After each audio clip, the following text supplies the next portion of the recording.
Bonsoir à tous. La province de Hainaut vient d'inaugurer son 3e CTA, Centre de technologie avancée. Celui-ci est situé à Saint-Guilain et il est dédié à la cuisine.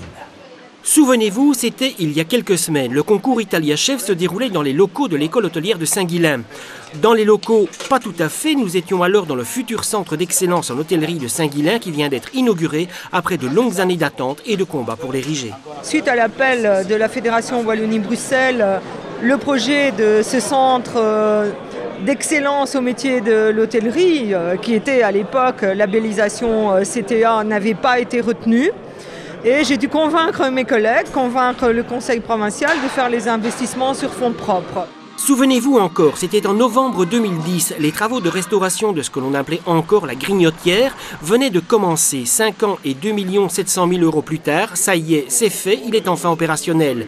Même si ce n'est pas encore officiellement un centre de technologie avancée labellisé par la Fédération Wallonie-Bruxelles. Un CTA est un outil de formation ouvert à tous les réseaux, aux demandeurs d'emploi et également aux professionnels. Et c'est ce que l'on fera ici. Nous sommes très proches de l'entreprise parce que l'entreprise, elle a la compétence, elle a la connaissance. Alors à côté de ça, il y a des gens qui développent ces techniques, qui sont des chimistes, qui sont des opérateurs. Et donc ces gens-là ont répondu présent parce que d'une part, ils peuvent s'adresser évidemment à des futurs clients, parce que le potentiel de l'école ici, c'est quand même intéressant pour eux, mais également s'intéresser aux restaurateurs, parce que nous ferons quand même pas mal d'activités avec eux. Sans eux, ce serait difficile de pouvoir imaginer de faire avancer ce centre.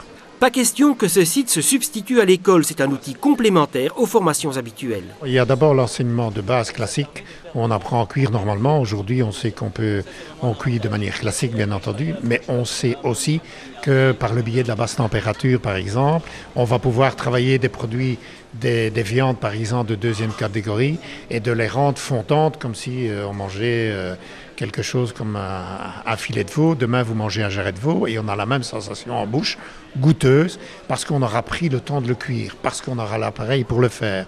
On va aussi développer tout ce qui est sous-vide. Le sous-vide, vous savez, a pris beaucoup de place dans nos cuisines aujourd'hui, et il était important que nos élèves aient cette approche, cette connaissance de cette technique qui permettra évidemment, lorsqu'ils arrivent en entreprise, de ne pas être déphasés, ce qui était peut-être un peu le cas maintenant. Et donc, dès qu'ils arrivent dans une entreprise, les entreprises ont généralement ce type d'appareil, et donc on espère qu'ils ne seront pas perdus.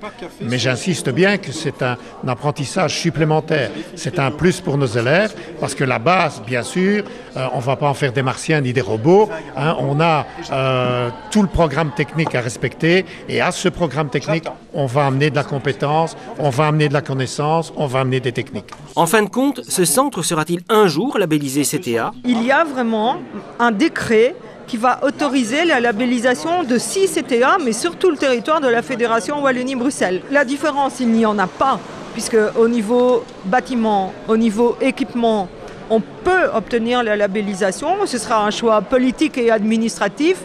Encore un beau combat en perspective.